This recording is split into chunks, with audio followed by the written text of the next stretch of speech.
अनुप गुप्ता साहब हमारे साथ अब फोन लाइन पर हैं, अपना सवाल पूछना चाहते हैं। अनुप जी नमस्कार, गुड मॉर्निंग सर। हाँ नमस्कार पूछिए। मैडम। मेरे पास में 12,000 yes bank rate of yes bank आपने खरीदा है 24 पे, राइट? और 2,700 मेरे पास CFS। आपकी आवाज़ में थोड़ी सी यहाँ पर क्लियर नहीं है, लेकिन मुझे येस बैंक का सवाल आपका मिल गया है। तो 24 पर आपने खरीदारी कर रखी, इसी पर राय ले लेते हैं एक बार निमेश की। निमेश, 24 ऊंची है इनकी बाइंग प्राइस, कितना आप रुकने का रिकमेंडेशन देंगे इनको? देखिए, कंपनी में काफी कुछ चेंजेस हो रहे हैं। मैनेजमेंट साइड से नया टर्न अराउंड भी हो रहा है। पिछले क्वार्टर के रिजल्ट्स आए थे, वो ठीक आए थे, और रिजल्ट्स के बाद हम लोगों ने देखा था कि स्टॉक के अंदर एक करेक्टिव मूव भी आया था। हालांकि स्टॉक नीचे की तरफ जो सपोर्ट एरिया बन रहा है वो 18.50 रुपए के आसपास बन रहा है। मेरा मानना है कि यहाँ से थोड़ा रुकिए, और 21 के आसपास आता है, वहां पर आप एक बार जरूर से रिव्यू करवा लीजिएगा। Particularly as a Yes Bank मेरा व्यू इतना बुलिश नहीं है स्टॉक के अंदर। यहाँ से साइडवे मूवमेंट में ही रहेगा, ऐसे चांसेस मुझे ज्यादा दिख रहे हैं। तो आपने एक हायर एंड के रेंज में हायर एंड के ऊपर एंट्री ली है, तो थोड़ा वेट कीजिए, और 21 के आसपास आता है, वहां पर एक बार रिव्यू करके अगर हो सकता है तो एग्जिट कर दीजिएगा। काफी अच्छी बैंक्स एक अच्छे वैल्यूएशन पे मिल रही है, जहां पर आप इन्वेस्टमेंट करें तो बेटर रहेगा यस बैंक की बजाय। तो मेरा मानना है कि 21 के आसपास आता है, वहां पर आपको एक बार एग्जिट कर देना चाहिए।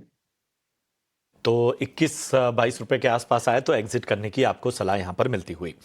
सचिन शर्मा जी हमारे साथ फोन लाइन पर बने हुए हैं। सचिन गुड मॉर्निंग, कहां से बात कर रहे हैं? जी सर नमस्कार।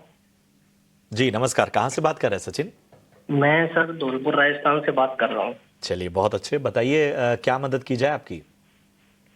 सर मेरा क्वेरी दो स्टॉक के ऊपर है, एक तो पीजी इलेक्ट्रोप्लास्ट, एक ओला के। ठीक है, तो ओला इलेक्ट्रिक आपने किस भाव पे लिया है? पीजी इलेक्ट्रोप्लास्ट तो हमारे कवरेज में नहीं है। किसकी बात कर रहे हैं? ओला इलेक्ट्रिक आपने किस भाव पे लिया है? 54। ठीक है, तो नजरिया बताएंगे कितना समय देना चाहते हैं? 6 मंथ से 1 ईयर तक। ठीक है, ओला इलेक्ट्रिक मतलब हाल फिलहाल जो तेजी नजर आई है इस स्टॉक में, और मैनेजमेंट ने जिस तरह से फेस्टिव सीजन को लेकर तमाम बातें रखी, और जिस तरह से टू व्हीलर सेगमेंट में भी हमें एक बेहतर डिमांड नजर आ रही है, उसका इम्पैक्ट इस स्टॉक पर नजर आ रहा है। आज भी देखिए 3% चलता हुआ ये स्टॉक का, आप देखिए कि पिछले 7 दिनों में ये 22-25% चल चुका है। लगातार इसमें एक तेजी नजर आ रही है। बताएं क्या करना चाहिए निमेश? ओला इलेक्ट्रिक में इनकी बाइंग भी अच्छी है 54 रुपए पे। देखिए, एक बड़ा लॉन्ग टर्म नेगेटिव ट्रेंड्स के ऊपर जो है एक रिवर्सल दिख रहा है, और जिस तरह से न्यूज फ्लो है वो भी थोड़ी पॉजिटिव है, सपोर्टिव है कंपनी के शॉर्ट कवरिंग मूव के लिए। मेरा मानना है कि आपको होल्ड करके रखना चाहिए अभी फिलहाल। स्टॉक के अंदर पिछले दिनों में काफी अच्छे वॉल्यूम के साथ हम लोग रिकवरी देख रहे हैं। मेरा मानना है कि ऊपर में 200 दिन की एक्सपोनेंशियल एवरेज जो अराउंड 61 के आसपास आती है, यहाँ तक जाने के चांसेस मुझे ज्यादा दिख रहे हैं। तो 61 के आसपास आप एक बार रिव्यू कर लीजिएगा। 61 शॉर्ट टर्म में टारगेट देखने को मिल सकता है, और अगर 61 का भी ब्रेकआउट आता है तो स्टॉक में हम लोग जो है ऊपर में 75-80 तक के लेवल भी एक्सपेक्ट कर रहे हैं। बट फिलहाल 61 के टारगेट प्राइस से मैं आपको होल्ड करने की राय देता हूँ। नीचे की तरफ स्टॉप लॉस जो है वो 53 का लगाइएगा, और 61 का लेवल शॉर्ट टर्म में आपको ओला इलेक्ट्रिक के अंदर देखने को मिल सकता है। चलिए, तो ओला इलेक्ट्रिक पर ये सलाह आपको मिलती हुई, और इसी के साथ निमेश जी हम आपको भी धन्यवाद देना चाहते हैं। आपने समय दिया और दर्शकों के तमाम सवालों के जवाब दिए। कोई डिस्क्लेमर देना चाहेंगे जाने से पहले?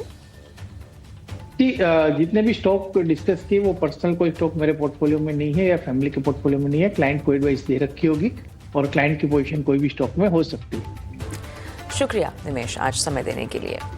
और शो समाप्त कर रहे हैं उससे पहले हमारी खास पहल की जानकारी। महीने की शुरुआत में अक्सर बड़े बड़े पैसों के काम होते हैं, जैसे सैलरी आती है, बिल भरने होते हैं, खर्चों की प्लानिंग होती है। लेकिन जिस तरह